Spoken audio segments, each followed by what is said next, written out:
Testing. 1, 2, 3. Testing. Are we live? Yeah, I see the video starting.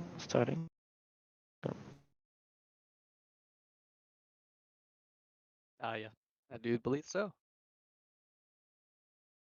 Just heard you say live. We have audio. All right.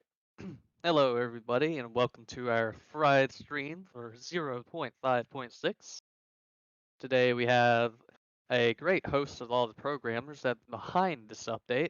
Unfortunately, not all of them could make it. So, going first, we have Fusia, if you would like to introduce yourself. Hey, I'm myself. I don't know how to introduce myself. He's Well, our programmer who's helped a bit on some of their coding issues. Great you know, guy. Then we have Hira Lanen, our programming team lead, if you would like to introduce yourself. Hello, I'm Hyrläinen and do a lot of the programming and reviewing other people's work to make sure it is good enough. He was behind the mod loader for this version. Then we have Chemical. He's another one of our programmers. And Nexonadin. Oh, would you like to introduce yourself, Chemical? Yeah, so I think I got in when the binding agents just got merged, and I tried to make them work as best as I could. And we have Nexonadin, if you would like to introduce yourself. Hello. So I've been in team since last update. I've not been very active. A few bug fixes on the current release. I've been mostly planning ahead for next release with a few changes, including additional features for environment changes. Excellent. And finally, we have Phil in the back of the line back there. If you'd like to introduce yourself as well. Yeah, I joined last summer. I never got my development environment working with most of the GUI stuff, so mostly I work on the stuff you can't see. Spent a lot of time on the AI, the auto evo, a few small bug fixes here and there. And he does an excellent job. Thank you, everyone.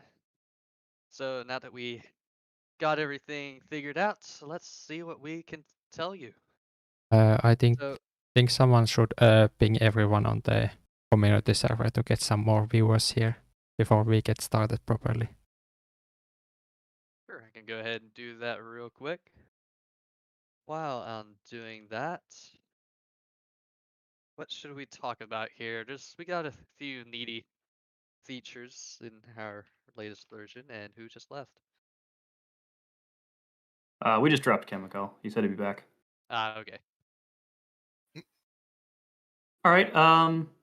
Favorite part of 0.5.6, other than just it being on Steam? It being on Steam, I couldn't sleep for days. No. I'm personally No. very Yeah. Go ahead, Buckley. okay. You're our I'm lead personally planner. very excited for the mod loader because that basically opens the window for all of our players to make their own changes to Thrive and however they like. So now you can finally say that no matter how bad of a job I do, you can do it yourself. I'm curious if it will be a path to new features and tweaks and such. You know, if someone makes a mod, shows it around, a lot of players like it, and we look at that and go, what about this path? It might be a faster version of forking. Indeed.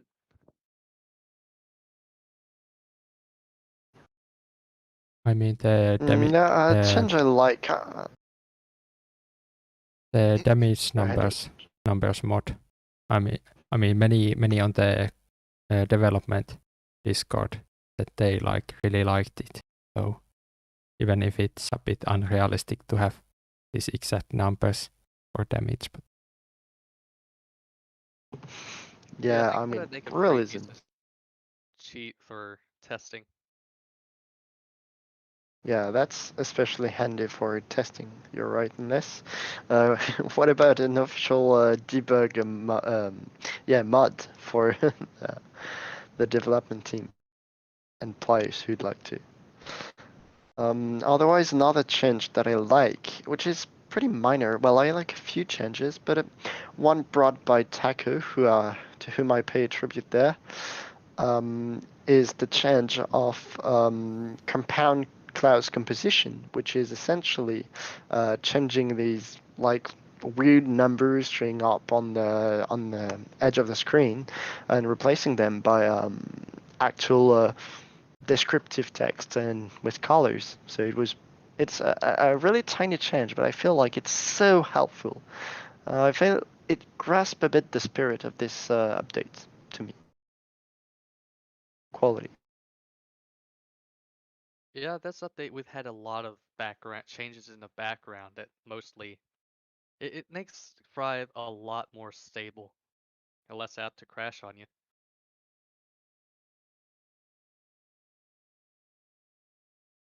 That and the colony bugs. I think we've made a lot of progress there. Oh, for sure. I haven't crashed from the colony in a long time now. Feels very stable. And well, at least one person managed to do it immediately after the release. So The poor guy. Great for us. We failed faster. Yeah. By the way, this might be the opportunity to remind that the Steam version is actually relying on for Windows is actually relying on features that are only available to Windows 10 and more recent since they released the new version, I guess. well, But yes, yeah, it kind of seems that way, but then when I googled the other error, it says that it should be available in Windows 7 as well, as long as you install the Visual C++ redistributable.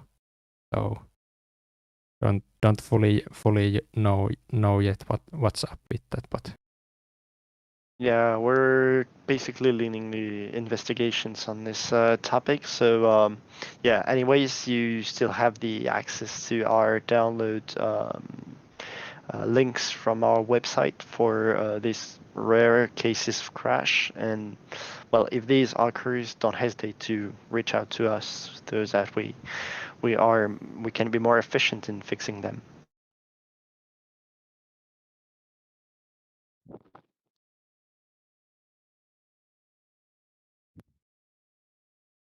Right.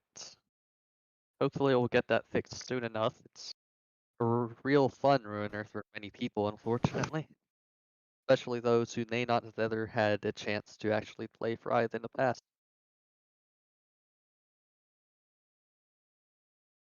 So, another big thing that we've added to this update is the behavior editor, which it's been a long time coming. I'm sure a lot of people have always been looking at the tab up in the editor that's been grayed out since forever.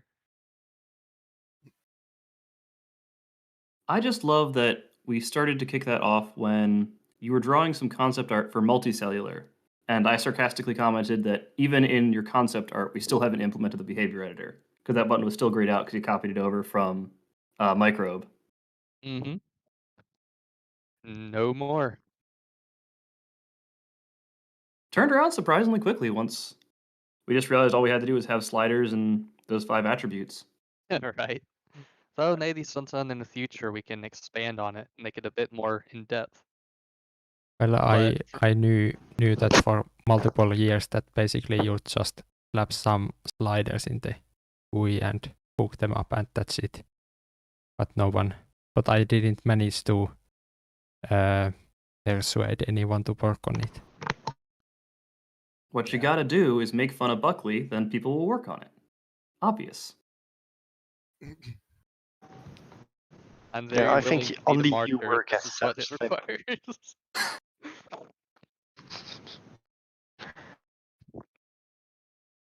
No, but this behavior tab is really an interesting addition, which I'm willing to give a few more shots when we go into more complex features, because there will be pretty interesting things going on there, I guess. I have many AI dreams of what I'd want to do in the more complex stages, but we will definitely have to see what happens if and when we get there.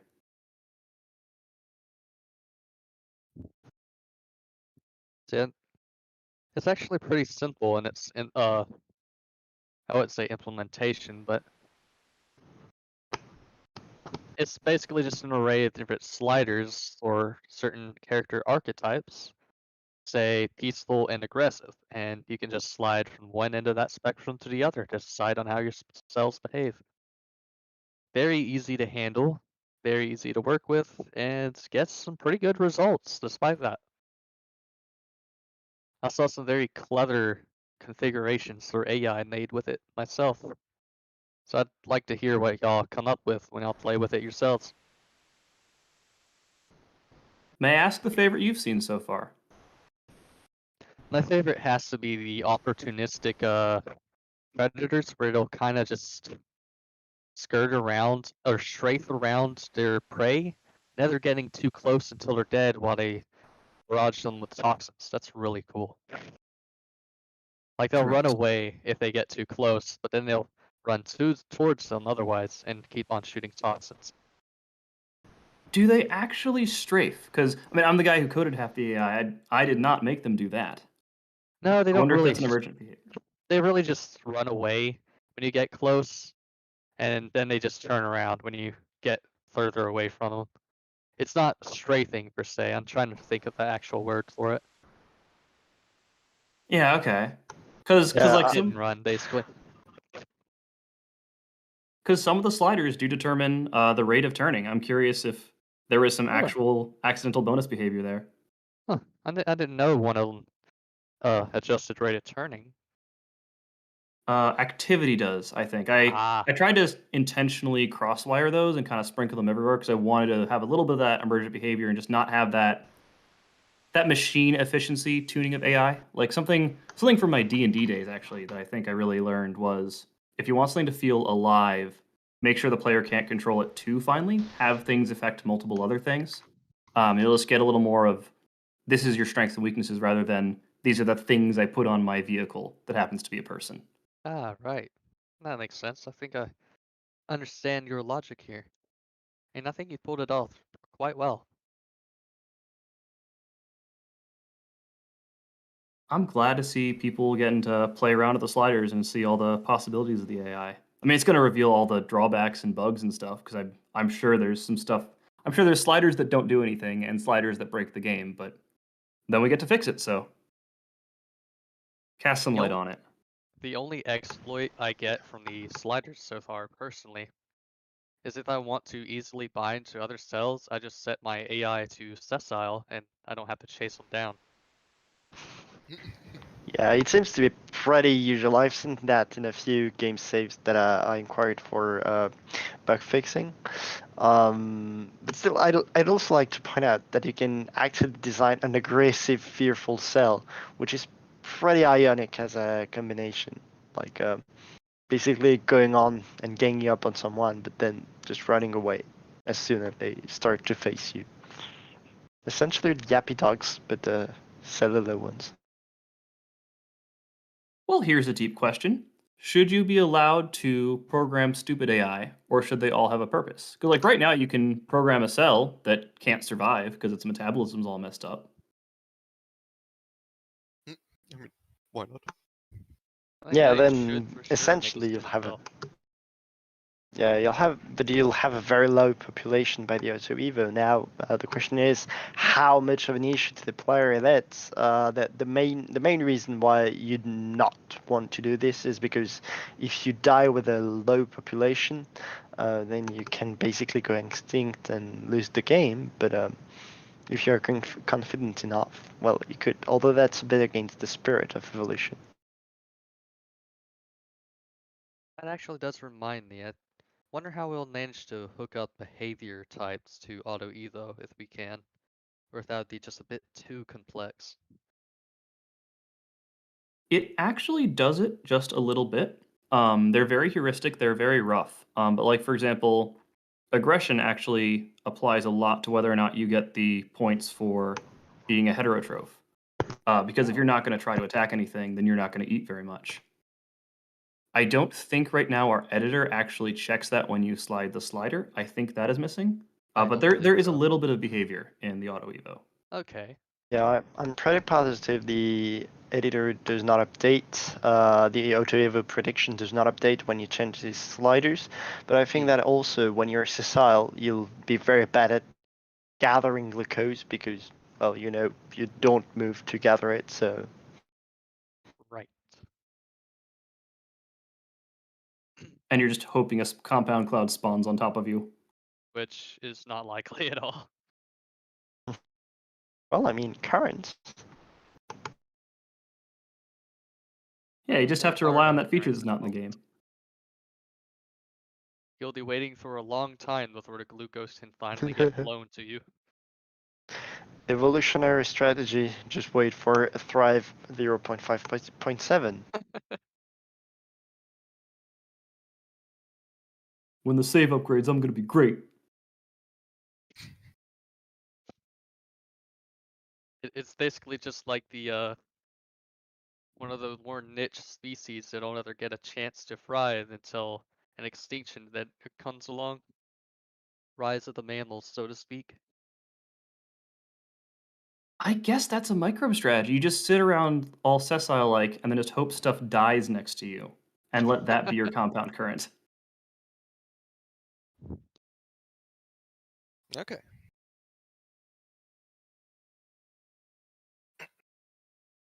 Well, so that's a pretty big thing. I'm very excited for that. Let's see, what else do we have that we'd like to talk about here before we move on to questions? Auto evo. The prediction. I'm sorry? The auto evo prediction. Ah, yeah. That's one of the bigger things too, is not only do we have the prediction for how auto evo is going to affect you, it's also going to affect you. It's a bit harsh right now, I think, but it definitely makes the game a lot more interesting now that you have to worry about the fitness of your overall species and not just the individual. So if you create a species that just kind of dies a bit too quickly, but you yourself are able to smartly avoid that, you're still going to suffer the consequences because your population's going to decline quickly. But you yourself will be doing just fine. Yeah, I feel this is a decent way at least to fix the issue of having the player play a basically stupid organism that has like hard-plugged algorithm into them, while actually being able to make use of the fact that the player is intelligent and so he's able to use strategies. Like a very basic example of this is that you will actually move towards compound clouds, which you see in the distance, unlike other cells. So of course we could use a few tweaks for this, but as a whole, there is this whole issue of the discrepancy between players' capacity and cell cognitive capacities. And so this is a pretty decent way to face it, I believe. It needs to be improved still, but I think we're on a good way there. Yeah, it would also probably help out with the issue we've had for a long time. Players would often exploit their allies by getting them killed so they can eat them. Which is pretty funny, but now it's going to impact you negatively. No more self-trophs. It's no longer self-sustainable. You could probably still, I mean, if you just keep eating your daughter every time you reproduce, I think you can still mostly or all the way reproduce off of just your own organelles if you kill your sister. Oh no. You know that We've if got a someone great quote clips here. this discussion, we're pretty much in trouble, right? Sorry, YouTube gods. I didn't mean that.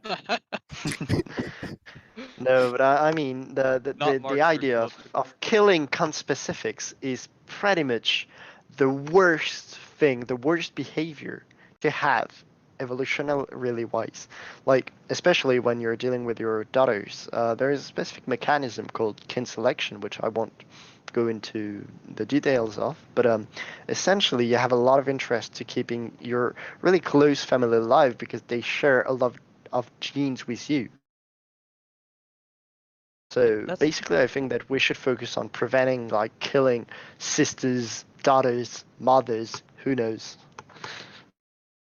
That is a behavior trait I'd like to see in the future. It's a sort of cooperation or trait or so that determines how like your species is to help each other or to brutally murder each other. Basically, Yeah, but get that here sort that's. of Go ahead. basically get that territorial or teamwork based dynamic for species. Yeah, but here, as I was saying, it's not really about real cooperation with someone more than the fact that you actually are helping a part of yourself. You get what I mean? Like a family member is essentially like your child basically has 50% of your genes. So essentially, when you're helping your child, you're helping yourself directly by 50%, which is not like helping someone in while waiting for reciprocity. That's two very different phenomena, and well, they're actually very interesting because you can relate a lot of things to this, like why do noble persons marry to form alliance? You could trace it back to this, but that's going a bit on a road that is on a slope that is slippery. I just love the quote, "I'd happily lay down my life for exactly 8 cousins." That's true. You share 1/8 of your genes with cousins, so essentially your life is worth the life of 8 of your cousins, evolutionarily wise.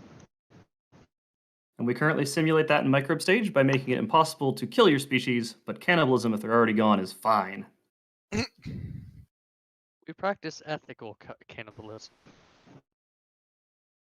That might be our podcast title, Ethical Cannibalism. Great.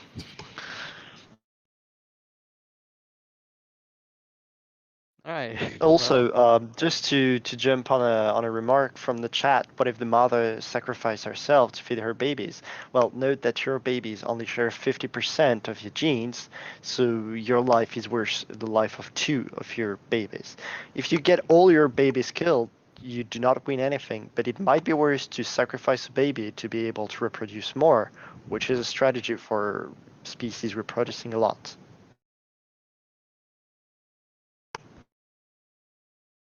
The octopus, I believe, the female kills herself while nurturing her young, I want to say. You're correct. I don't Yeah, know if it's feed your children though. In some kind of bees as well, the males just sacrifice themselves to to reproduce with the female, which is pretty crazy. That's a bit the same, although less active from the male in religious mantis.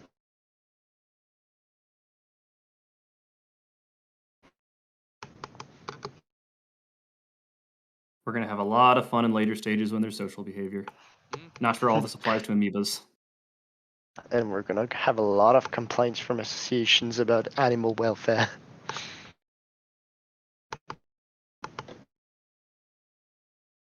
All right, you're trying to move us on, Buckley? If we don't have anything else we'd like to talk about, it might be a good time to begin moving on to questions. We may just drop a word about Steam reviews and I don't know, like Steam Awards, depending on how brave we feel. Move up that slider.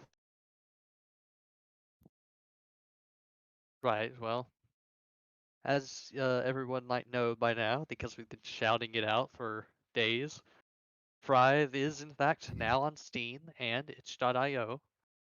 And as it would just so happen, it coincides with the Steam Rewards.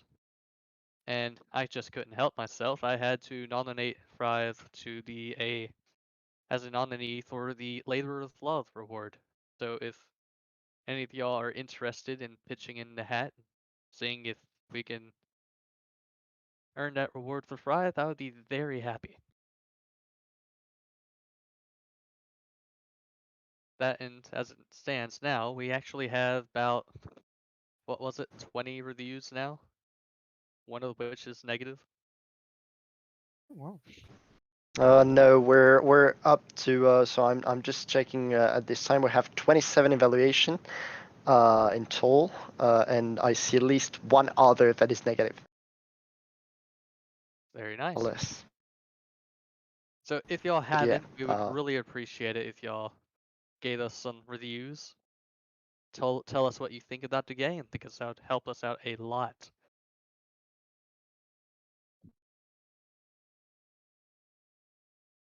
And we have been hunting for videos of anybody playing this game. We definitely watch them. It's always good to see how people play through it. It's always good to hear a review.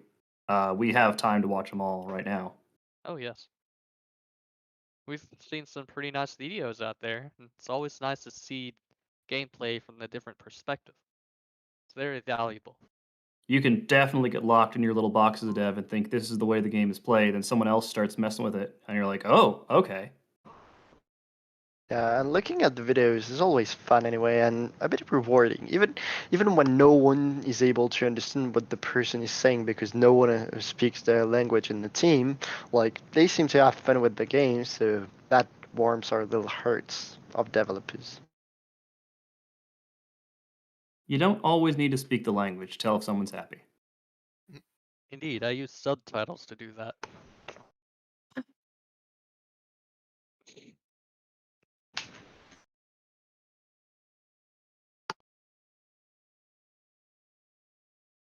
So, you guys ready to move on to questions? Think so. We just the priority questions on stream. This time we get one. Yeah, we got one question. One priority question. Saw. Oh, okay. The priority is the different thread. All right. I want to make sure we saw both threads. Oh yes, we have a lot of questions on the community thread. Very good questions too, I must add. I think I need to start answering these questions because this stage prototypes is something that I've been talking about for a while, and it's not the highest priority thing to work on, because when we have those crashes and launching issues in the Steam version that right now need to be worked on, and then the mod loader needs some work to polish it up a bit, and we'll probably make a small patch release in 2 weeks, and after that I think I'd like to work on some maybe crash reporting support, and also finally at the chemoreceptor, and maybe after that, if no other high priority stuff comes up, I would then start thinking about making the early multicellular part of the game, and after that only I would be able to like make the stage prototypes that I've been dreaming about making for a while. So still not very high priority, but maybe next year probably. Yeah, I think that our main priorities at the time would be about, of course, still improving our standard quality, is improving performances. So these are probably like to use the scale 8 or 9, if not 10, on our priority scale. Oh, 1, sorry, I misread the scale in the wrong direction. So yeah, 1, 2, or 3. And I, for one, would be very interested in enriching the world also.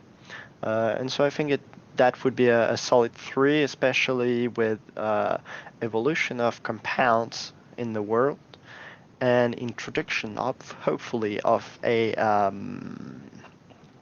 day-night cycle in gameplay phases in order to make planned gameplay a bit more changing over time along with currents. That may not be totally my whole priority, so I would rather say 4 for this, and compound changes would be rather 3, 3.5, 2.5. For any viewers confused, this priority question we were asked to rate on a scale of 1 to 10 our upcoming priorities. It's a multi-part question, but the first part was 1 to 10 scale, priorities coming up, go. That's why we're saying numbers. Yeah, they got it on the screen and on the stream, hopefully. So, well, that doesn't cost anything to repeat, but so I hope you do see it. You should. Yeah, I see it. I wasn't looking, my bad.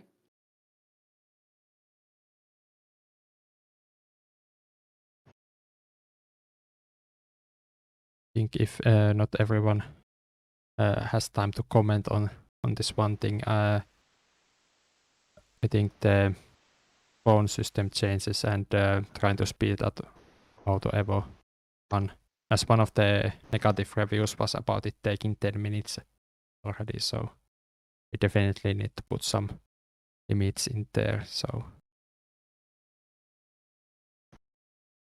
yeah, the spawn system would change to try to make it more consistent how long it takes to find stuff. Yeah, I'd say the spawn system, it's definitely a lot better than it used to be, but there's still a bit of a consistency issue that sometimes leads players just swimming out in the middle of the open with nothing around them. Which I guess is mostly because it ends up spawning in the wrong places where they don't see it, or some other issue. So that's I would say that's probably one of the higher priority issues. Maybe 1 or 2.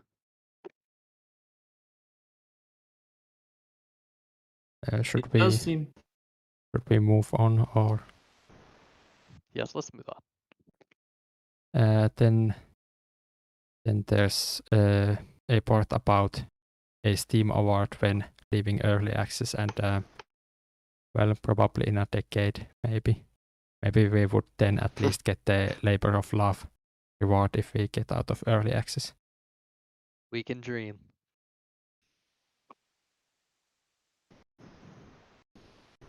Then there's Someday, a though, question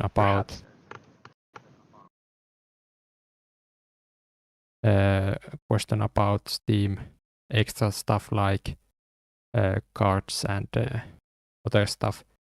And for those, currently it shows that I think we need more players or something before we can add the cards.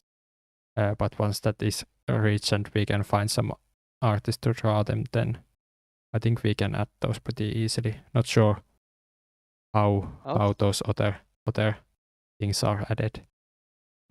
And I'd love to see them. sorry, what was that? I'm sorry, I said I would love to see them. I apologize Oh for yeah, interjecting. definitely would be nice to have. So maybe if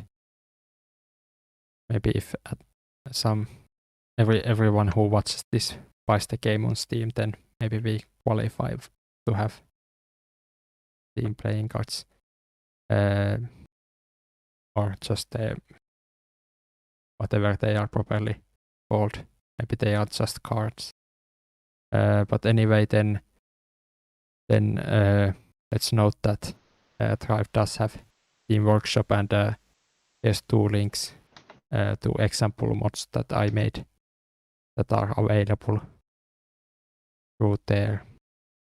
And then finally, something we can use to discuss the future of GitHub releases. So the situation is that GitHub has a 2 GB per file size limit. So once the game is larger than that, we cannot no longer have the game on GitHub, and probably like a single download that the launcher does is also going to be too unreliable at that point, so wouldn't matter anyway. So in the it isn't like the near future, but at some point we no longer can have the game on the game downloads on GitHub, so then we'll have to find some alternative way to host the game for free. If no one steps up to provide like free hosting or very cheap hosting, then we'll have to probably like rely on some open source distribution platform or open source torrent files to distribute the game outside the game stores. To clarify any potential confusion, you'll always be able to compile the game and build it yourself for free. Yes, that will be possible.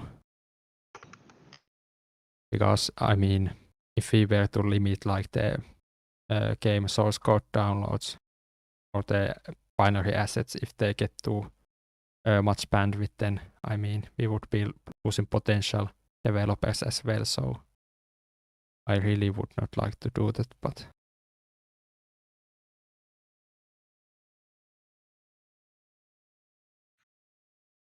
yeah, we will keep providing the GitHub releases for long as possible. And that was all of the priority questions. So I suppose we'll be moving on to the questions from the community in general. Yeah, I've been protocoling a bit. Oh, and that does remind me, I suppose I should start noting down the questions we see in the stream chat. Yeah, I've already done that. Ah, look at you. Ahead of me. Thank you. Like one very early. I think I should just send it in a widget. I'm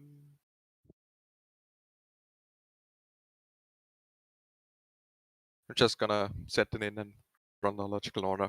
So, first question by Colonial Sandlers. Colonel Sanderson. Not Sandlers. In future, with will we be able to set species interaction using behavior such as symbiotic or parasitic interactions, or having multiple species prefer to hunt specific species? So I would like to see symbiotic relationships and parasitism in the future, but I can't say it's probably going to be a priority unless, yeah. But having a preference for prey is actually a pretty interesting thing to bring up. We could maybe do something such as avoiding bright colors or having a size preference for prey as a behavior archetype. Size preference is in now, actually. Is it? Both the aggression and the fear.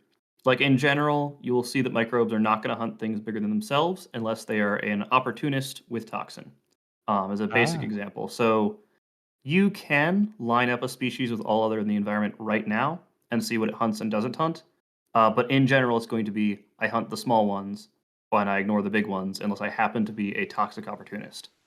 I think really that's about what you can do with that behavior until you're in a more advanced environment with more different things. Because if you're a blob and everything else is a blob, you eat the smaller blobs. There's not much else that makes sense to particularly like this green one over the red one. But it's something I'd like to see and don't think would be that much of an ask AI-wise in future stages. Well, I'd actually be on the opposite side, and I would say that there is very little chance to have kind of DNA encoded symbiotic relationship. Why is it so? Because essentially DNA encodes stable things, and the other species you're actually in a symbiosis with is not going to stay stable, be it because they evolve as well, or because they just happen to be killed in the very place you live, and so on. So I would rather still keep by partial preferences, like preferences for big things, or possibly fluffy things in a later stage, rather than having a specific species which you will have an hard-coded relationship to. Although if you have fixed and predetermined preferences for specific elements in another species, in your gameplay phase, you will actually see your conspecifics interact with this species in particular, but that will not be hard-coded. And perhaps some other species will be able to make use out of this.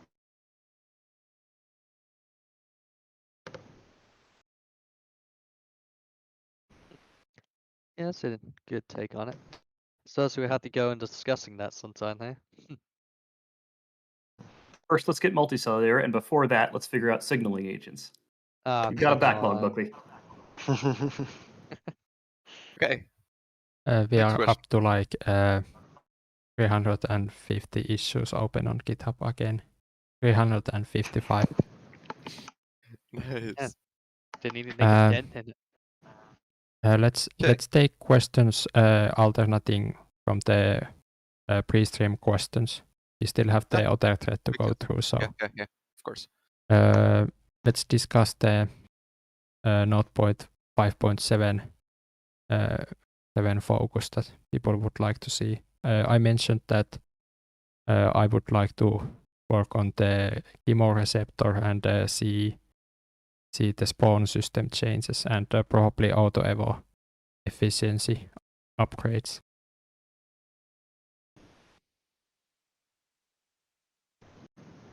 As I said, I will probably mostly focus on getting compounds to change dynamically over time, especially working on this for gases, which should bring a few interesting changes when building up a photosynthesis / oxygen consuming gameplay. But that's under test, and so we'll see how it fares. And also implement day-night cycles if I can get through the UI elements to tell you it's actually night. So that would change the planned gameplay essentially, but related ones quite a lot. Probably be prioritizing getting the design for the multicellular stage charted out a bit more. If we can agree on what to do, I'd like to look at that early game and kind of deal with that swimming through the desert gameplay. Yeah, that's a good point. I think I have to focus on that too. Yeah, well, I think the early game. So I did not answer you. Sorry. On the. Oh on god. the. Yeah, sorry, my mic is like. I don't know if it would. Well, anyways, so yeah, I did not answer on the development forum, but I think that this early game should be about setting up diversity. It's like the essentially you will reach land at some point, and what we want is that you can reach land through a shit ton of ways.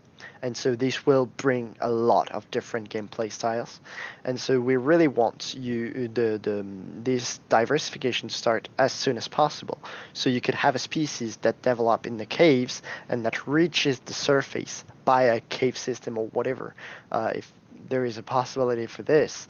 And right now we have a bottleneck at the surface because you enter this through one single patch, which effectively makes the earlier patch not very interesting, because if you adapt to one, you will have to scrap this adaptation and go for adapting to the actual entry patch to the surface. So I believe that we need to include a bit more things before we can make the early game richer. And so, well, we could perhaps like diminish a bit the size of this starting phase for the time being, because indeed we can't make a lot of things out of it, I think. Sounds like we have a lot to talk about on the forum. Yep. Do Yeah. we ever? Okay. Now, Nicholas or Neil on ask in the live chat a scale on 1 to 10. How much biology nerds are you guys? Personally, I'm a 2. I failed secondary class biology. Okay, so let's first agree with the scale. 1 is lowest and 10 is highest, Okay, right? yeah. Because we had the reverse right just previously. So, okay, 1 lowest and highest. Yeah, I failed secondary school biology. I'd say a solid 8. Solid 8.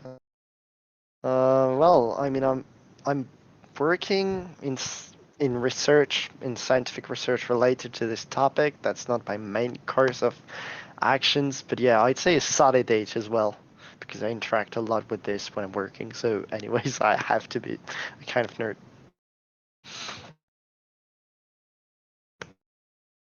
I would trade biological facts for gameplay any day, and I'd call myself more of a biology geek, but I'd probably put myself at like a 9. I do just look up stuff on Wikipedia for fun.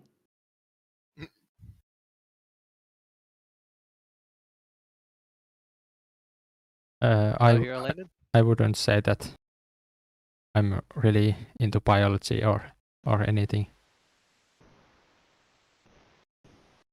Then why have you been on Thrive so long? I find the process of like working programming, technical stuff, interests me much more. But I still, I mean, having been there long enough, I've seen like what the earlier developers want and stuff like that. So I try to uphold like their ideas of what the game should be and try to push back when someone suggests that we throw biological realism in the bin. He's a masochist. And we also get like Chemical just joining us for this very important question. Chemical, on a scale of 1 to 10, how much of a biology nerd are you? I know what 1 to is the say. lowest. I think I'm a science nerd in general. Yeah. I don't really have a favorite science. I think actually it would be physics if you would ask me about my favorite science. But as a biology nerd, maybe 7 to 8. Yeah, 7 to 8 seems like a fair note for me. 7.5 it is. Yep. So, okay, so I'm essentially 8.5 by this metric. Just changing. Mm-hmm. Yeah, so essentially we've got a team full of biology nerds and one wandering person that just ended up in the team and leading it. We don't know why. Well, I mean, I'm also not that huge into biology. Yeah, no. So like. Oh just yeah, pretty you huge said fan. 2, sorry. Yeah, I completely forget to say 2. Well, anyways. So yeah, it gets pretty splitted then, I guess. But which is a good thing, because we're a pluralistic team, so that brings and offers really various insights on the game. I suppose it's time to move on to the next question. From Dune Lightning. What things have you sacrificed in terms of scientific accuracy for gameplay and vice versa? I think you skipped one question. Did I skip someone? Oh my goodness, Yeah, I you did. skipped Yeah, this. and I think this is one that where I just explain and everyone tries to listen. So Alex Goma asks basically about the association that was founded this year to help with the Drive development. And the first part is that can anyone join? And that question is basically yes, as long as you are old enough. I think 13 is the minimum age, and if you are 15, then you can actually vote in the association. So everyone who supports the ideological purpose of working on stuff together and gaming as a hobby and developing Try Further can apply to join. So far, no one outside the team has applied to join, even though the information for joining has been public on our website for almost 6 months soon. But yeah, basically anyone can join. And the advantages of joining is that the association has this yearly meeting where all members get to vote on a few things like who are the board members and discuss like the grand direction and rules changes for the association and then vote on those. And currently there is no membership fee or regular meetings or anything like that. And basically it relates to the game's development so that the association manages the money that comes in and pays out for the server costs and pays me to be able to work 1 day a week on the game. So I guess I could say that if enough people join the Patreon or buy the game, then I could work on Drive full time, so I would have 5 times the current amount of time to work on the game, so might get done super quick that way. But then again, we'll probably add way more features. Anyway, if we have more development resources, then slow down again. Anyway, that was what the association is about. And then again, question about the prototypes, and yeah, as I said before, I think quite a few features need to be done before those prototypes can move forward, and I'm still planning to do them, and maybe or probably during next year I have time to get started on them. So that was that question. Then we can take the next chat question.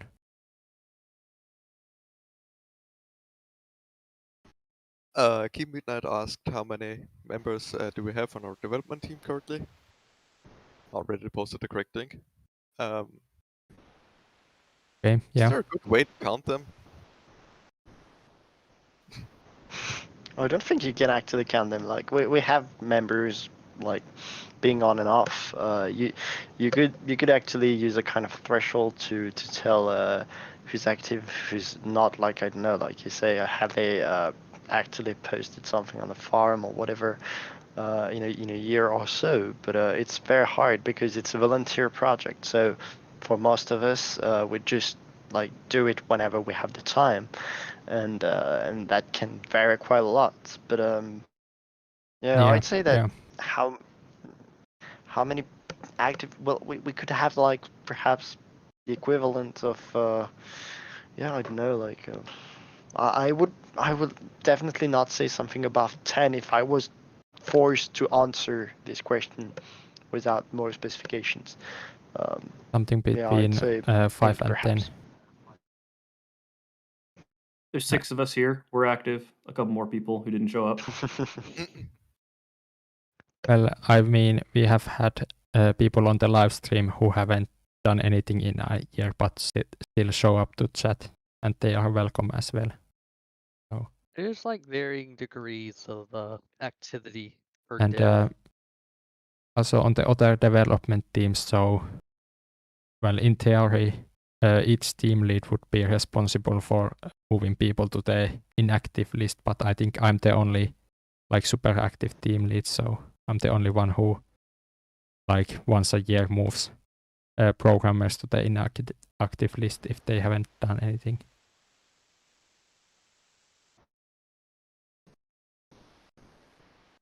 So yeah, pretty difficult to answer. Berkeley is basically. Yeah, speaking of team leads, I think that Berkeley is basically managing his one-person team of himself. So Yeah, that is very efficient. I don't know. I'm not managing myself very well. I mean, you're doing it better than the theory team, I guess, because I don't even know. Do we have a theory team lead? Like, it's ages since we. Not anymore. That was TJ Whale, and they retired. Do we have a theory team? Well, In we theory. have Haha, haha. On paper. well, I mean, we have 2 active people listed on the wiki, and I think both of them have posted here on the development Discord within the past year, so they still technically count as active. you have to ping them to get them to look.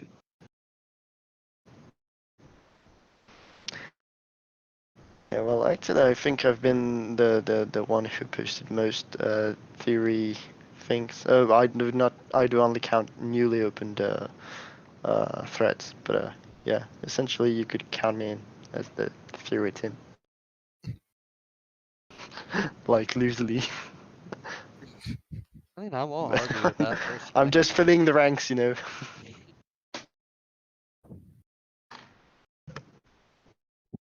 He's committed to more theory than most others here. Yeah, I think I'd agree. He had this compound model diffusion thread going on in the forums, and I think that could count as a theory thread, as a theory contribution even. Reminds me, I have to post the second part once I have managed to get a few illustrations, because it starts going into math, and so it's really not great to see at the moment if you've not done math before. May have drifted a bit off for a question that was just for a number. Yeah. So yeah, between 5 and 10.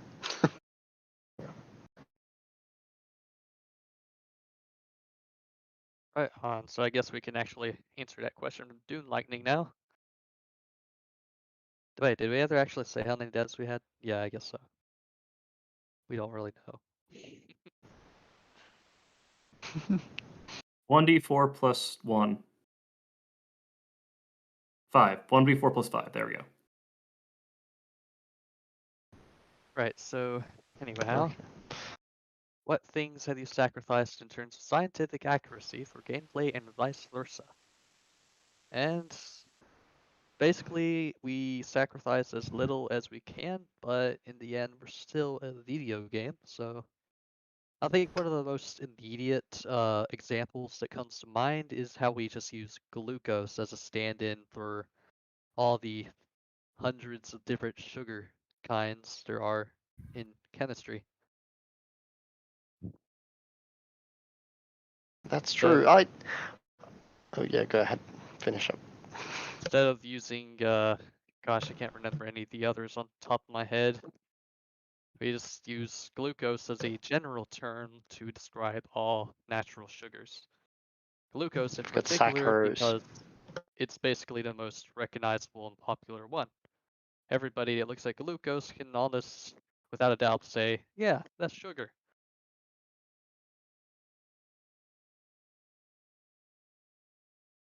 So Yeah, essentially, so indeed, we do have models that are simplified when compared to the reality.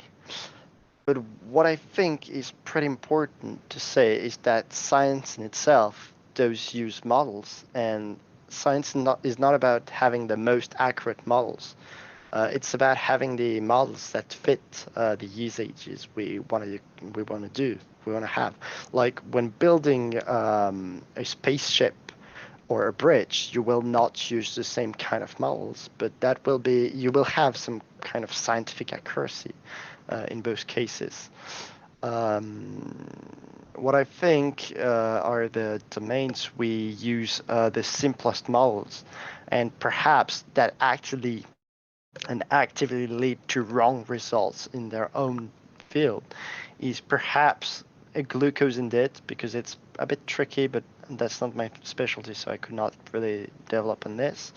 And auto-evo algorithm, unfortunately, which is producing probably very unlikely results if we were to really set it up in any kind of real simulation. This is a really hard work. We use a good load of heuristics for the O2EV algorithm. The main issue we have, as Buckley stated, is that we don't have we can't make sure that all our players are NASA workers who are running the game on a supercomputer. So we need to smooth things a bit when dealing with algorithmic complexity, but that does not make scientifically inaccurate things, I'd say, for most parts.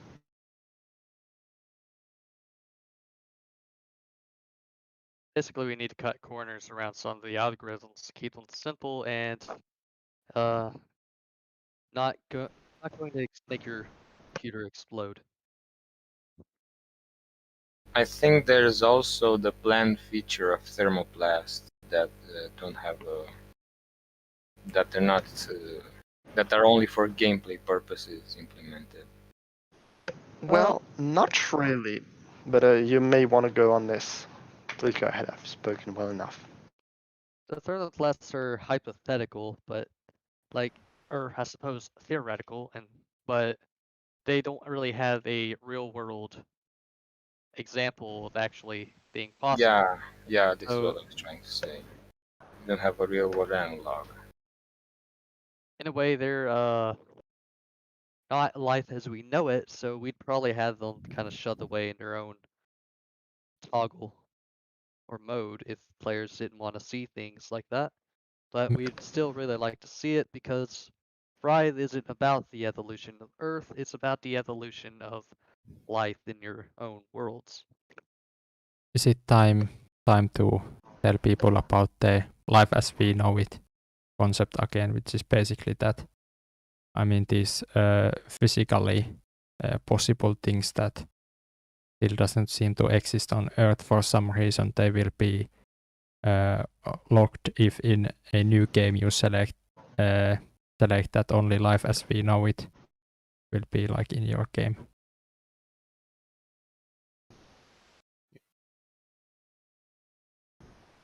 Yeah, the thermoplasts are basically the first of many of these non-lock objects that we might have.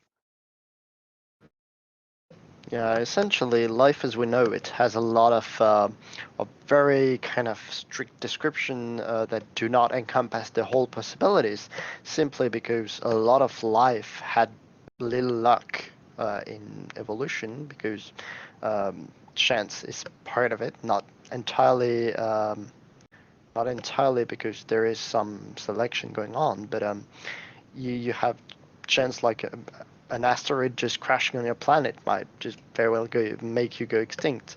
And so yeah, it's really about chance, and so you can decide whether you will slightly direct the chance to making life as we happen to know it on Earth, or rather let our scientific models and our imagination run wild and produce wonderful worlds of fantasy.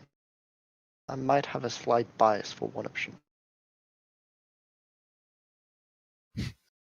So I suppose that answers that question.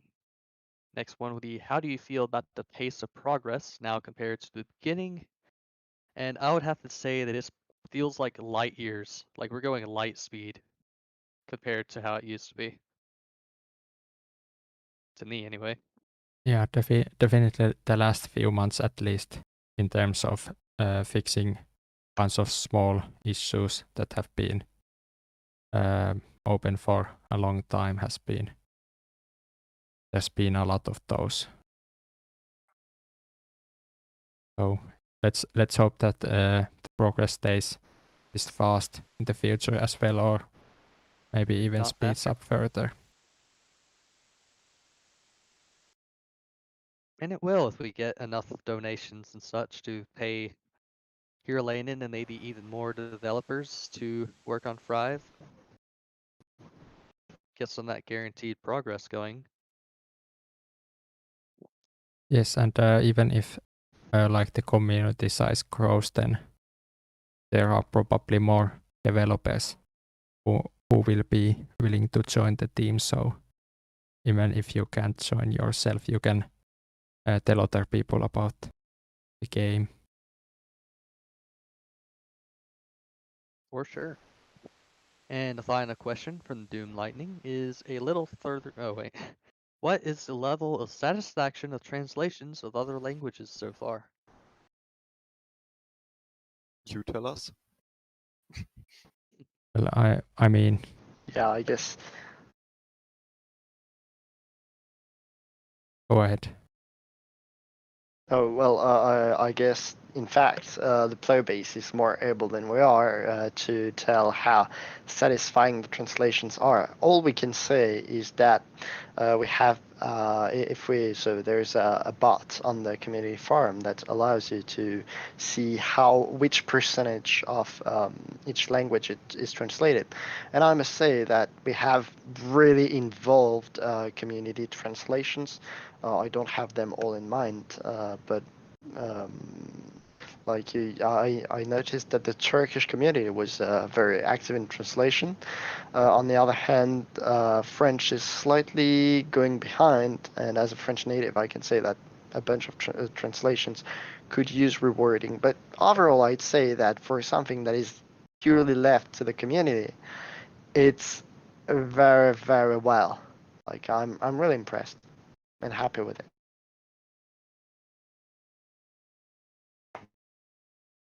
Yes, the community alone has translated Fryth into 37 separate languages to varying degrees of completion, and I gotta say that's actually pretty impressive. Wow, yeah. I think you might want to like exclude the languages at 0% because I mean a few languages have been added, but no one has made any translations for them. So Yeah, those are still waiting for 0% someone to or make them. 1%. The 8%. varying degrees of completion does include 0%. Wow. We're translated to all languages. Wow. To a certain amount, which could equal 0. No, actually, of the few things that were funny, I think, is that at one point there was a request for translation in Middle French, which was a language spoken during Middle Ages, like 1,000 years ago. And I'm pretty much wondering what kind of spirit is coming back to visit us. Like, When it's up there, you can start translating for Middle French. Yeah, no one has started. Actually, I read that day when someone starts that because we then need to figure out how we can put that in the game, as that is not a supported language by the Godot engine. So that's a bit problematic. Another is Latin, which is also not supported, but that is also not started. So we don't need to figure out how to put that in the game. Oh, hey guys, look, it's Son of Malgith. We can add like the joke Minecraft ones, like pirate speech and inversed one. Hello there, video, Son of Malgith. yeah, well, if we take the actual statistics, we have 52% translated in general, so we could roughly say that we managed to translate 18 languages, the game into 18 languages, which is quite a lot. It's really great, and yeah, thank you guys for doing such a great job because that's really helpful. Indeed so. Keep up the good work, folks. Okay. Then, Alright. Steam achievements. Achievements question. We need to first get the achievement system working. Then it should be relatively simple to book those up in Steam, and well, I can volunteer to do that as long as someone makes the achievement system and makes icons for at least some achievements in the system. Yeah. I'm honestly kind of inclined to say that we should probably wait until at least the microbe stage is roughly complete before we go about that in case we go through any reworks or anything? Like, what things are more set in stone? Yeah, I think the only safe achievement at the moment is be able to reproduce once. I mean, wouldn't That's, like killing other cells or eating lots of iron chunks or something like that. Well, hold on. How Those we like might have to be Yeah. family friendly and exclude killing. Pacifist run. Yeah. Pitiful. Definitely, I want a pitiful worm run. I don't know how, because that's very much against the spirit of it. But I want a pitiful worm run. But yeah, we might be able to include a few achievements with the more simple requirements.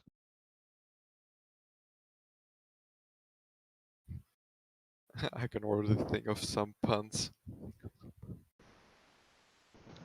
Dead cells. Kill a cell.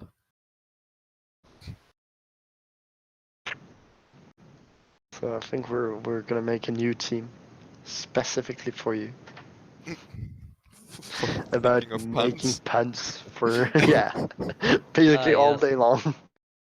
Excellent idea. we need a separate team to implement all the achievements that have been posted by the community. There's like hundreds of posts going back I've like read through years. them. Some are quite funny, actually. Well, Unrealistic, but funny. All right, Fuja, you I are just now want the pun team lead. Great, thanks. I just want to point out that if we ever leave the decision over achievements to the community, no matter what we do, we will have an underwater civilization achievement. Are you sure you really want this? I want a Smeltle the Meltle achievement that is actually just impossible to get in game, just to torture people I that are think desperate. I think someone posted a joke achievement there where you actually have to die in a hydrothermal vent to get the Smelt of the Metal achievement. So That would be fun. Meltle to Celtle. Yeah,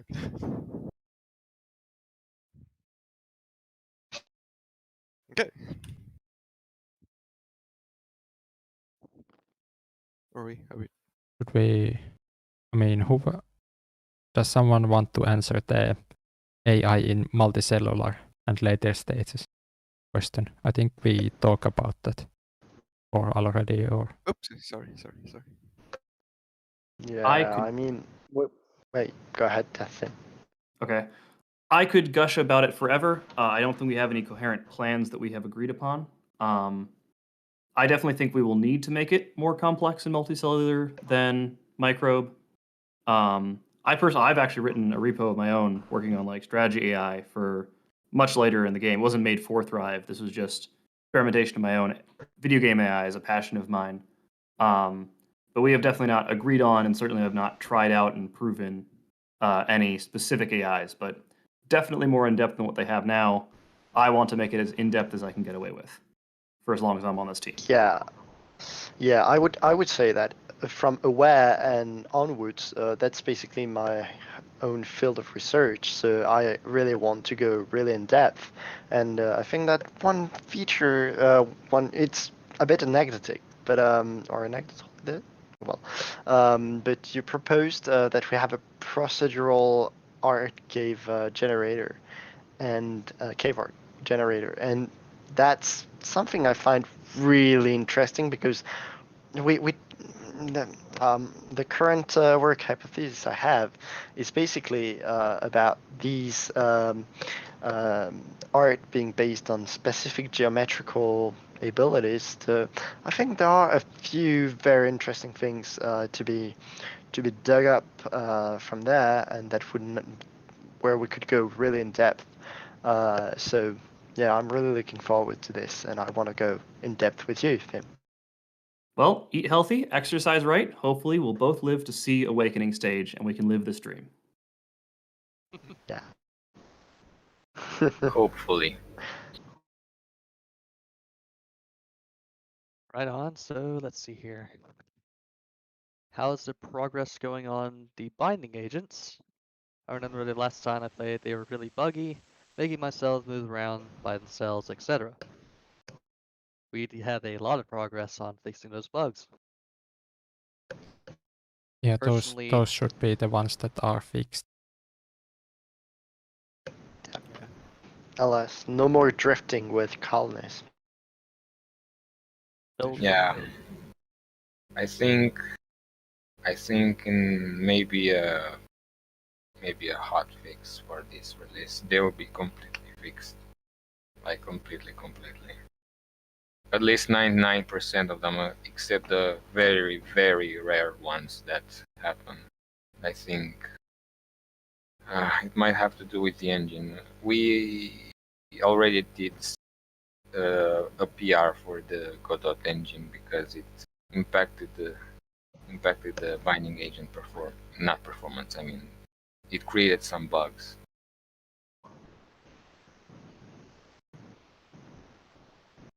But yeah, we've had one reported issue with binding agents. Apparently it's fairly rare. Personally, I hadn't experienced any issues, so I do believe that for the most part, the binding agents are perfectly playable and stable for most people.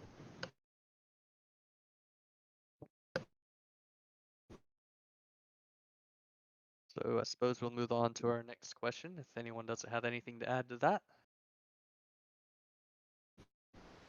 I know this has probably been asked 100 times already in the past, so I apologize in advance, but seeing as how early multicellular has started receiving some concepts for design, as well as discussions for how it would be entered, how soon can we expect multicellular to be available, if not soon, then what will be planned for the next few months?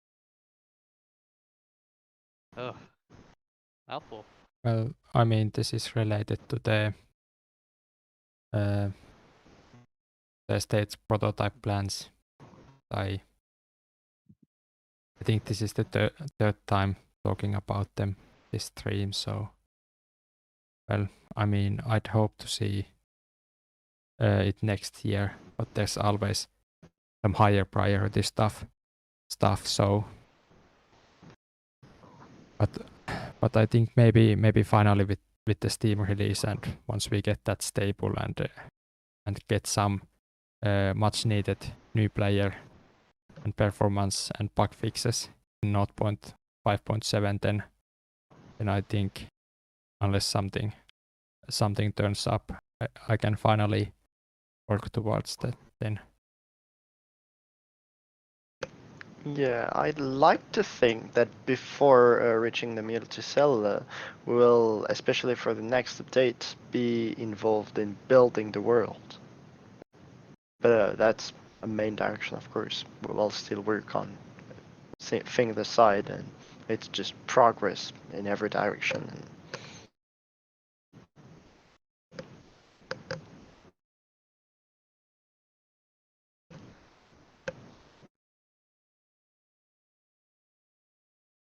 Okay.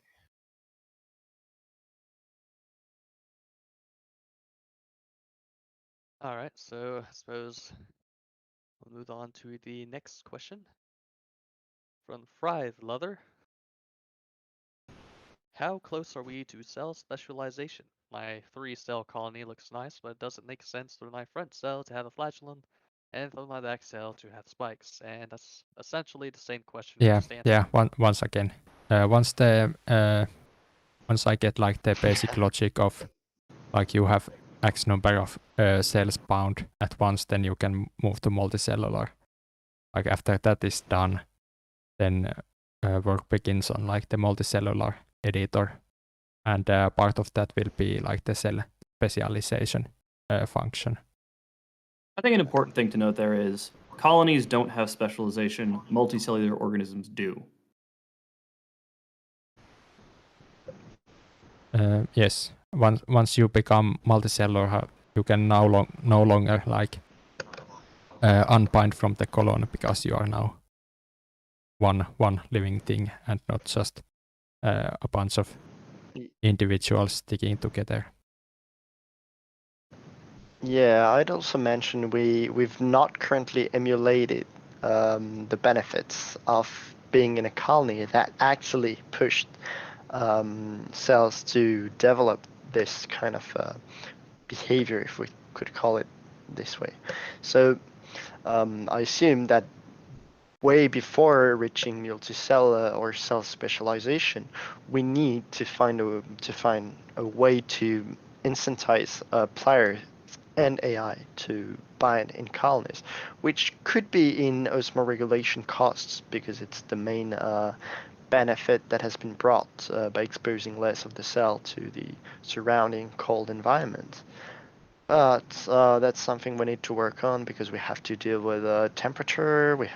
So that's quite uh, a long way, I believe, since we have to flesh out things beforehand on other parts on which it will be reliant. At the very least, we might be able to get some of the more simple benefits in before we start working on the others. I made prototype branches. Mhm. So at the very least, we could just have the osmoregulation decrease when you're bound, and we could just have that until we develop the others. Yeah, it sounds like we are really close to this stage.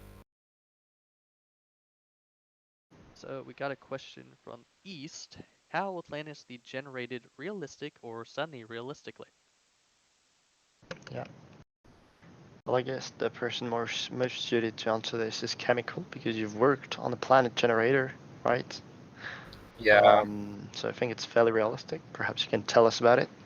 well, I was trying to emulate well, the prototype for the planet formation. So it's actually just simulating how the planetary mass will accumulate and the orbits that those planets will take. And I think the next step will be to diffuse some elements, some basic elements to each of these planets and see which planet is made of what. And I think it will be mostly realistic. It tends to be, it will tend to this very realistic part. But if the computation time really gets cut in, I think we will have to cut back down. But for now, I think it took me 3 to 4 seconds to generate a full solar system in in Python. It will be, I think it will be 1 to 2 seconds maybe if we're really generous in this regard to C sharp. I also finished porting TJ Wales planetary, I think, planetary generator, which generates habitable planets. My planet generator will generate all the non-habitable planets in the system. And I think there has to be some discussions on this. There needs to be more discussion on this part right now. It's ported, the TJ Wells plant generator for the habitable planets is ported, but it's not really yet implemented in the game.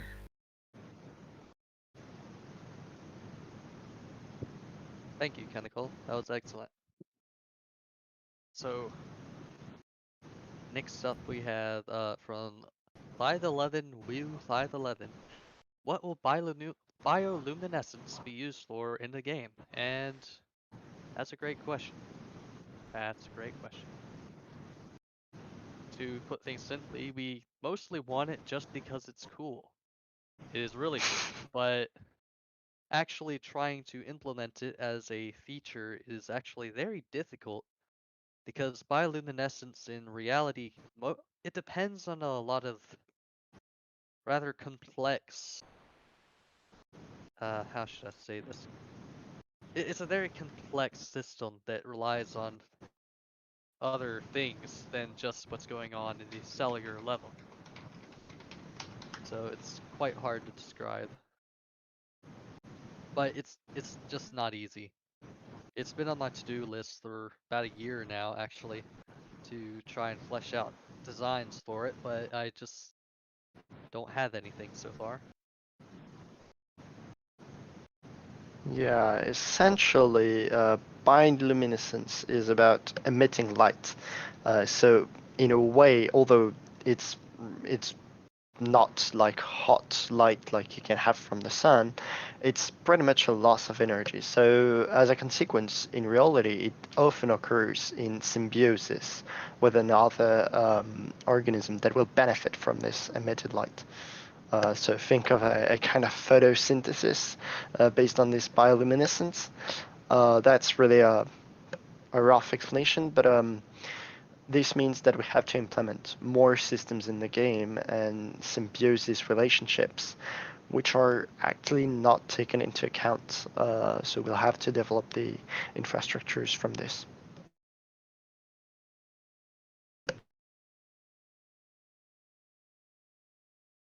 Thank you. Next on.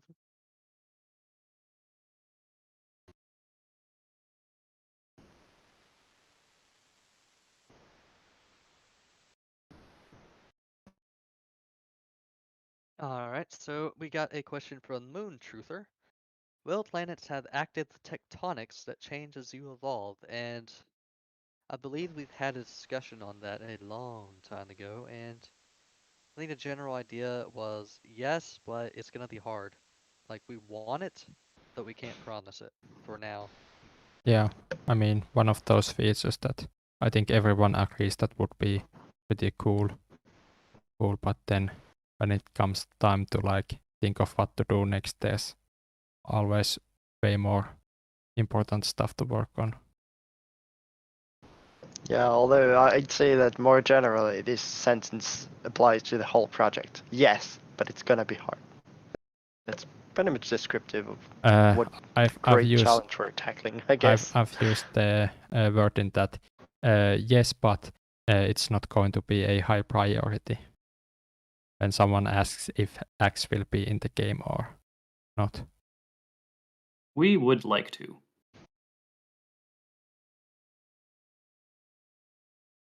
Alright, so from Jezeror, or how do you pronounce that? How to go past cell stage. Right now you cannot, but once we have the multicellular stage or stage prototype in the game, you'll be able to progress to the next stage by getting your binding agents, binding to a prerequisite number of cells, and then you'll either be able to press a new button that will represent a jump to the next stage, or you'll just be able to evolve and he'll bring you to the next stage. I think as it's currently planned, you'll have a separate button for that will show up. I think it will be better because some people have been asking that can I just play forever in microbe states or something, so separate button will be better that way. Indeed. It'll be a lot harder to accidentally Yes. press and all that.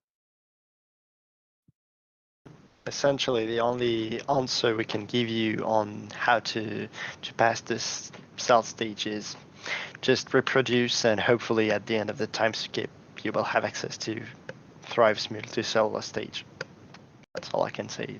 I think in a previous stream we answered that same question by saying that first you go to GitHub, you fork the repo, and then you code the multicellular states and open a pull request. See, there you go. Thrive is a meta game where to complete the game, you have to build it yourself.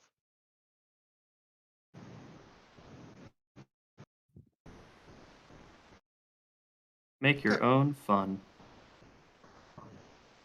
Taking play it your way to an entirely different level.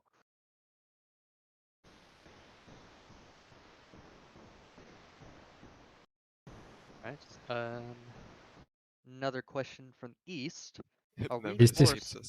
This is the underwater question. Oh. Yeah, Oh, no. It never escapes Oh us. no. So I think we can first go over a question. I don't think we covered, and that was earlier, right after like binding agents. Otherwise, which is from, I don't recall, Adam Laurie. Sorry. So unless you guys want to go have a go at No, get this aquatic question. Okay. civilization right now. So essentially, I remember a long time ago I heard about patch maps being randomized. Is that still the plan? So I think we can safely say that indeed, and it will probably come along the lines of chemicals, planet simulation in some sense, although not necessarily completely like dependent on it, but very related.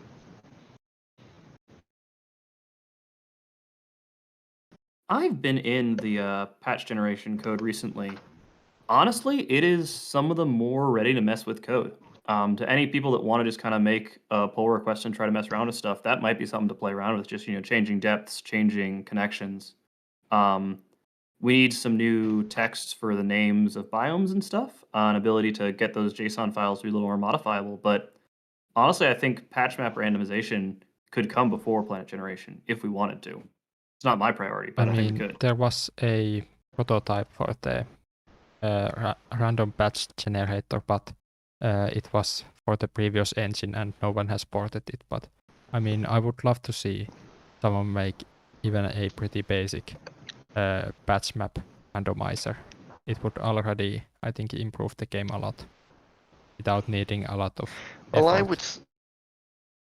I would say that currently the patch disposition is not necessarily that impactful, or rather that it can have such a huge potential, especially with changes from compounds flowing from one patch to another, that I'd be willing to really see what it gives on this predetermined map, and then go and proceed with mixing all of this.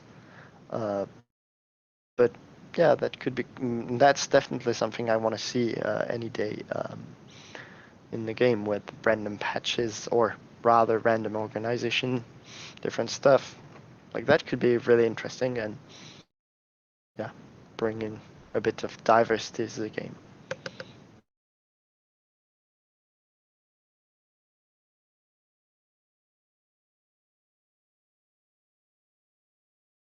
Well, excellent answers, y'all. Next question. So I guess now is the time. A question, but somebody wrote.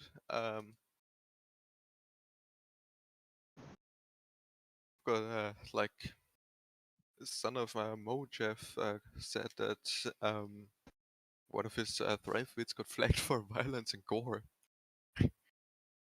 That's really curious. Yeah. The perfect YouTube bots saw cells dying and immediately knew that that's violence. Oh no. Wonder if they Sh- flag Life videos of is hand violent. sanitizer. You can't show cells dying on a video. I mean, we have to actually figure that out, because on Steam there is this like you have to fill in the game content stuff, and one of them is that was it like dead bodies or something like that? Then I think it was a bit unclear, like if that is only like dead humans or if it is also dead animals. So we might have to check that box once we get further into the game, and then it will be interesting, like when someone says that, okay, now that looks too much like an animal, like now you need to like up your age rating or something. I don't know. I mean, So we've got a next question from Jew the Roar. Can you become tree in the future? So weird dreams, but ones we can answer. you can become anything you like to be. Yeah, idea you is Real can life, become. not in the game. In the game, you can become anything you want to if you ever coded or download the mod associated with it. You know, I think that dynamically branching organisms like corals and trees, you know, they don't really have a specific body plan they fit with. It's more adaptable, I guess you could say. It's not like they don't always grow the same way. That might require some special handling, but being a sessile organism in particular, I hope is feasible. Yeah, the thing is, so currently you can become a photosynthesizing bacteria, which will probably be expanded upon the lines of plants and trees. However, you have to note that trees are very unlikely to ever make it to later stages because, well, trees, it's very hard to drive a spaceship when you're a tree. But you're not forced to go on to the end of the game. You can very well stick to the stage and play with it. Now the question is, how fun will it be to be a tree? I mean, once you've passed the first 5 minutes, and that's a pretty tough question. We may have to find ways to go around it. Like a possible way is to say, okay, you're a tree, but you move a bit and so on.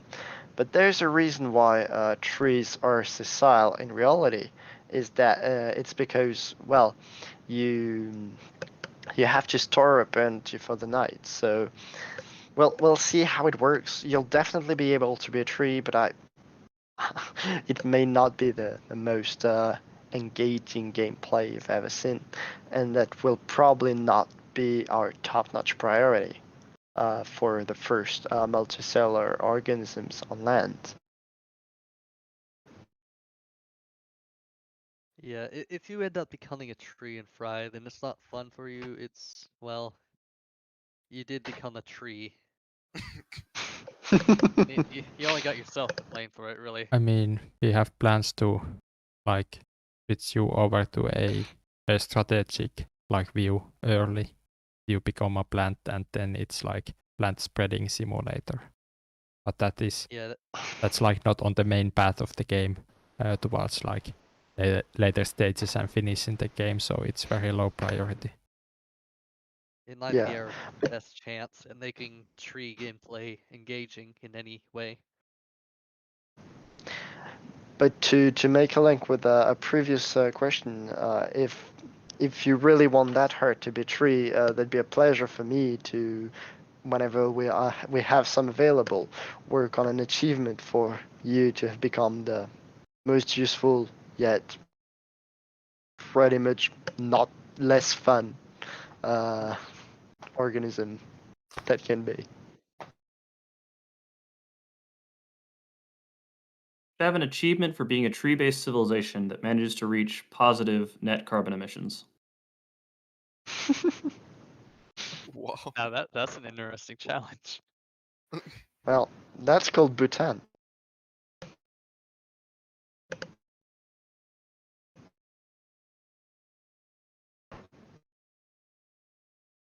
That went right over my head, I'm going to be honest. Mm-hmm. Well, Bhutan is actually a society which has negative carbon emission. That's just about it. Like, there's not really a pun about it. Just a fun fact. Okay. Bhutanese people are really ecological. That's it. All right. We got a question from Moon Truther again. When you get to the first part of multicellular, is the plan that you make cells distinct by changing specific organelles in those new cells, or you make them distinct by just telling them to do a role? And the current plans are basically you're going to edit the cells directly. So basically how you already edit your cell, you're going to be doing that to multiple cell types. Well, actually, I find the approach interesting, where you don't go anymore into the cells and leave them up to kind of auto-evolution, but with a bias towards specific or a selection towards specific mutations. That could be pretty particular, It might be complicated and involve a lot of things, including an efficient to-to-eve algorithm. But I wonder if I feel like there's something to be made out of this idea, which I like a lot. Thanks. I feel like that opens the window to cancerous growth in AutoEvo. Yeah, like Fuja as a cell. I don't know if you've seen this on the screen anyway. So for everyone who is very confused now, that was a reference to a complaint I made on the other Discord forum, where I was playing with the AutoEvo, and there was one cell that was like very much not a livable fit organism, but it would not die, and the AutoEvo wouldn't kill it off. It just so happened this cell that I was trying very hard to kill was randomly named after one of the Easter egg names. Specifically, it was named after you, Fuja. I spent a very long time trying to kill bacteria named after you. No offense. Thanks, I guess. You're welcome, I guess. It's not subliminal messaging. Yeah, so I hope you like the fact that by only a single evening, you've become actually the team lead of Pun Achievement Team and a cancerous cell, a prototype for cancerous cells. I hope you're really pleased with Now this. that's an achievement. Okay. There's a reason I didn't tag you in that thread. Oh.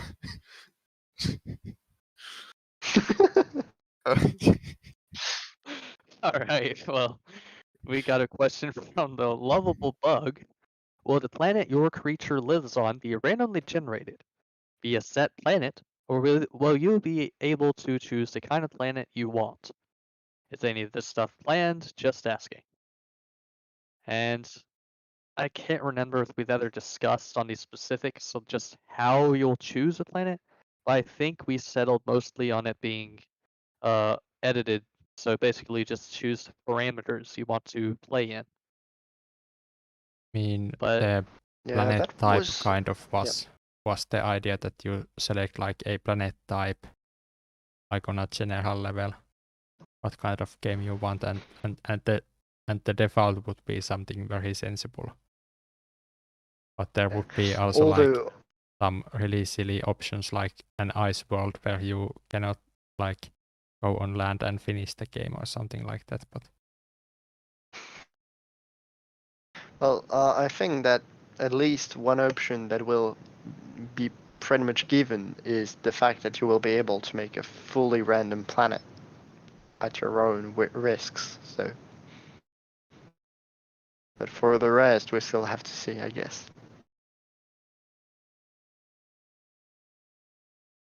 I mean, I'm in favor of having like a default option to be like something pretty Earth-like, and then certainly it has just some random parameters, like a bit randomness to it. But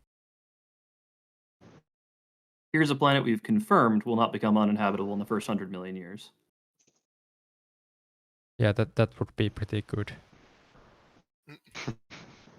I imagine that's something we'll have a problem with tectonics, is that, you just can't predict what's going to happen in the future, and it's hard to tell by initial parameters, will the simulation of this planet stay habitable for more than 1 billion years or two, so that you can actually have a chance?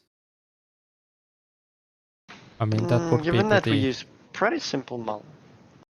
I mean, it would be pretty interesting to know if like plate tectonics can actually make a planet inhabitable. there are some pretty scary volcanoes in this world.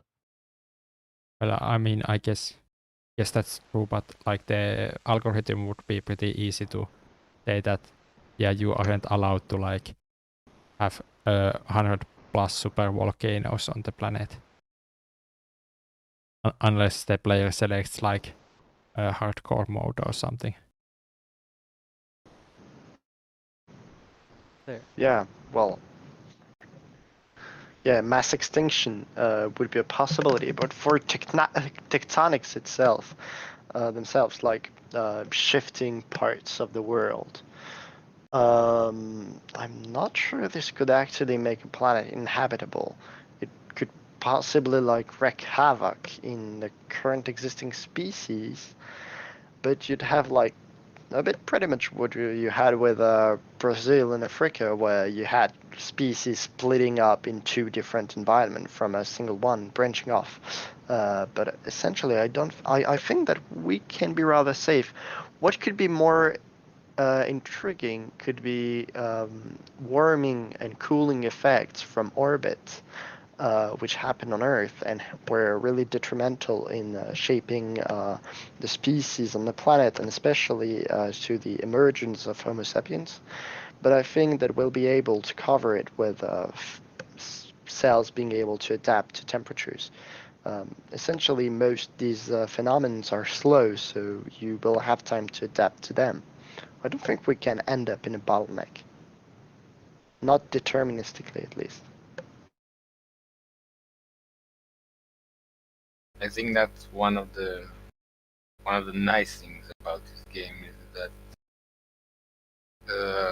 the simulations can evolve in a really unpredictable way, and the surprise is part of the game.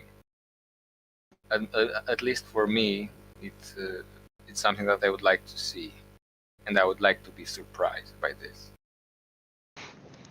Okay, Game Over, you can't play anymore. Not sure this is great of a surprise, but as long as we just make sure that you do not have a necessary extinction, then I believe it is rather fair. Like, okay, you have to be really shrewd to get out of this, but you have a way, and that's something we can actually plan ahead with our with the scientific models we will use, because we will be able to make predictions out of them and see where they will, what kind of the space of all possibilities they will cover.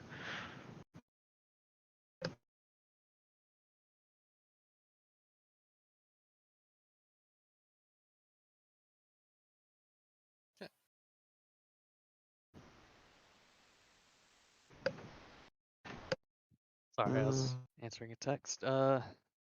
We have a question which I'll paste in the chat. All right. Okay, there was one posted by Fuja first, so go ahead. By Isto Tistodo. What about photosynthesizing creatures that are not plants or animals, but similar to both? And that would be a protist. By Right going now, by Earth terms. right now you can have chloroplasts and a mouth, or not really a mouth, and go hunt stuff and have properties of both. I mean, we're still just going to have creatures made of parts as we go through stages, so presumably we don't need to make that concrete distinction. Yep, it's perfectly feasible. Yeah, it's perfectly visible, although, again, there is a real reason, like, not to. If you photosynthesize, you don't really want to be a kind of moving animal, although there may be a few exceptions. So it's pretty rare. It's definitely not really much life as we know it, but it is perhaps up to you to create a universe where this is actually an OP strategy. I mean, this has been discussed before, and then, the point was that it seems that chloroplasts are so heavy that no, like, fast-moving organism can have enough of them to fuel itself. So it's a physics problem, and I would love to see that be modeled in the game, so there would be some kind of like weight simulation which at some point says that you either have to go all in photosynthesis or get rid of it. Yeah, so basically you have to have a lot of Yeah, well, mass dedicated to surface area and photosynthesis. Yeah, well, essentially the thing is that evolution is pretty much extremist in what it favors, which is the exclusion principle in a sense, which we model in the game. But it is also up to you to challenge evolution, because if you only do what evolution does, you'll probably never beat it to its own game. So perhaps you gotta be like bringing new stuff, and perhaps you can outsmart it. Who knows? That's really up to you, player.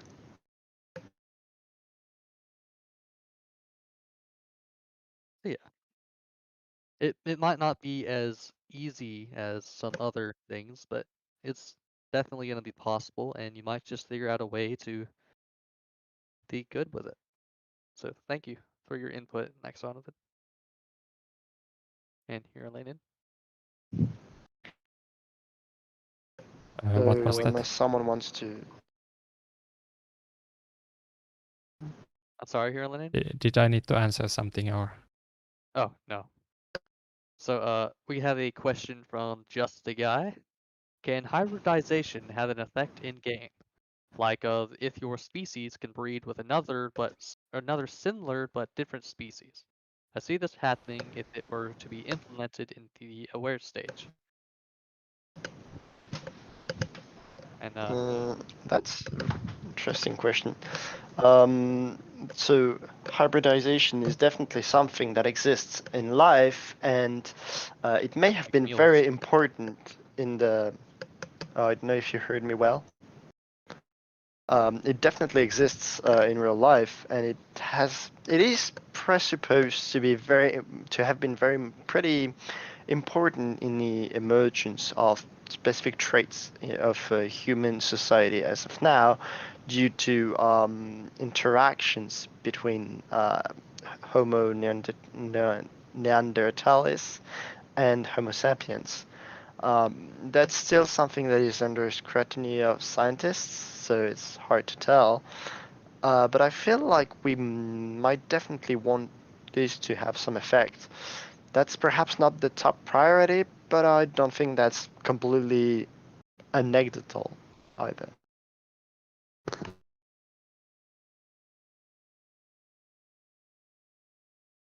Thank you, Maxonovan. So a question from Benny. Will there be a way to fail the game, like climate change going too far or wars or something? And yes, there is. And we'll probably have things like climate change. If you're unable to manage your planet's climate and it's no longer favorable for each species, you'll have to either adapt the technology to survive longer or perish. I mean, even in the cell stage, you can already lose the game if you die too many times.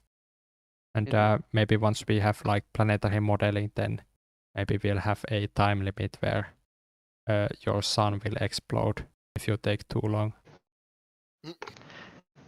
Yeah, also, there's this thing, O2 Evo prediction is about giving you, like, if you design a very efficient species or a poorly efficient species, it will impact your gameplay in the sense that the more efficient you are, the more you can afford to fail personally in gameplay phases. If you die, you will lose populations, but O2 will never make you go extinct from itself, and it will have to be summed with a death from your player-controlled cell. So that's something you might want to consider when designing the species. And we might actually change this over time. I don't know what other would think about it, but yeah, essentially, that's about giving you a certain number of chances, not before not failing the game. That's actually interesting, and I'd like to see someone try that, because I'm not sure if that would be like bugged, because when you exit the editor, you have the previous population, and then AutoEvo calculates you will have 0 next time. And then if you die a few times, you still have like the reserve population, so you would have to die to lose all population to get a game over screen. But then if you reproduce like after dying once, then yeah, I mean, I think there might be a chance that you somehow end up in the editor with 0 population. Somehow. From my experience, you're pretty much inevitably locked to a 50 population max. Yeah. Once Auto Evo determines that you should die, it says you will have 0 population, and then you'll just get locked to 50. I think that's And your boost for reproducing. Yeah. Yeah, so essentially, if you just die while being said to be extinct by the Auto Evo, you will effectively go extinct. And in fact, if you design a species that should go extinct, you would be the very only reason why it does not go extinct. Like holding a whole species of 50 individuals throughout your own willpower. Sounds like a Steve achievement to me. Heck yeah. Yeah. MVP.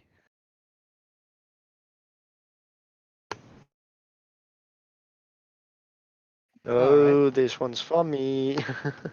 So we have a question for Nexonodon by Narcus Melvold.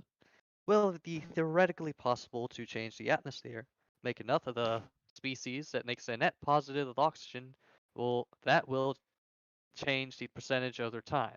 Or is that a biome fixed value? And go on, Nexonodon. So it depends on what stance you have.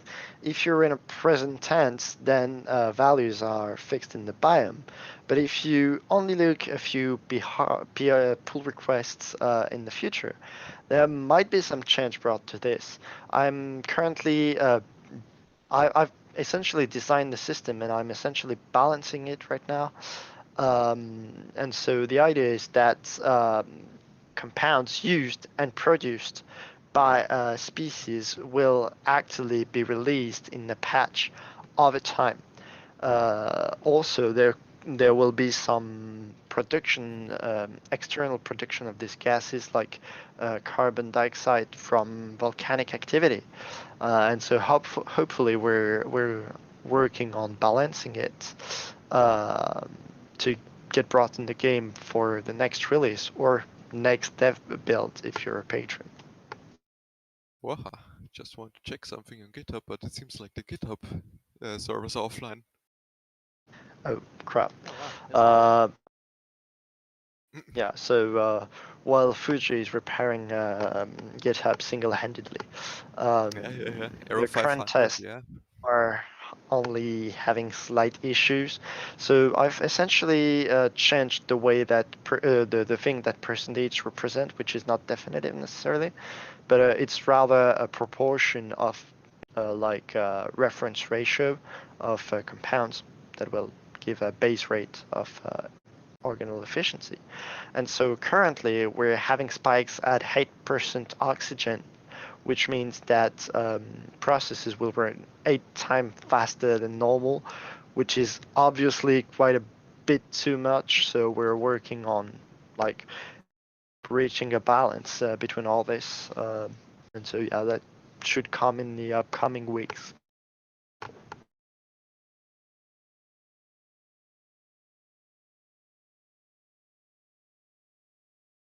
Do you guys have anything to ask on this, or should we go to the next question? I think we I think can take one more question. It's about 2 hours since we started streaming, so we should probably Time sure does start to fly. wrap things up soon. So maybe the next one is the last question, or We got one about whether everything is going to be carbon-based and one about hardcore mode. I will leave it to you guys which one you want to answer. Tough one. I would definitely like to see some challenging difficulty options in Thrive because I have noticed a lot of players they like to challenge themselves sometimes. So having needs to do so if our own challenges of thriving becomes unsuitable would be quite nice. yeah, and I think with the influx of new players, like the new player like experience also needs like changes. So I think adding also an easy mode would be pretty good. Most certainly. So yeah, I mean, when can we expect you to balance the game for 3 different difficulty levels?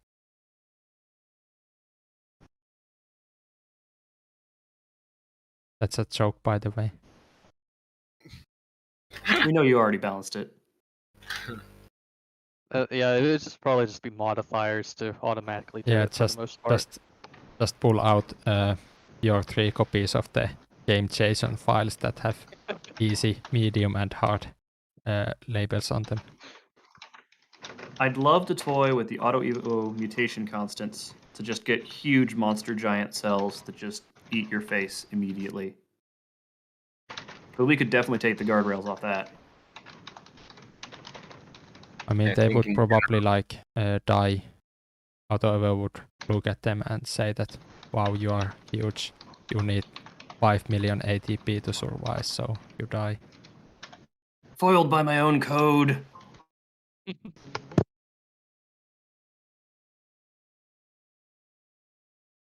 So, yeah. That was a lot of questions we just answered. Yeah, I'm definitely very got through many questions this time as well. We didn't get to the totally crazy part of the stream this time, but I think we can still like end it. Well, For this. so y'all ready for the curtain call then? I I'm suppose taking a so. bow that you can't see. I'm sorry? I am taking a bow you cannot see. Oh, okay. Well, I really appreciated everyone who came to watch this stream, and I hope that you find our answers sufficient and that you enjoyed everything that we spoke about here. I did enjoy doing it myself, and I'm very grateful for everyone who attended the stream. All of our programmers here, they do a wonderful job, and I hope they continue to do so.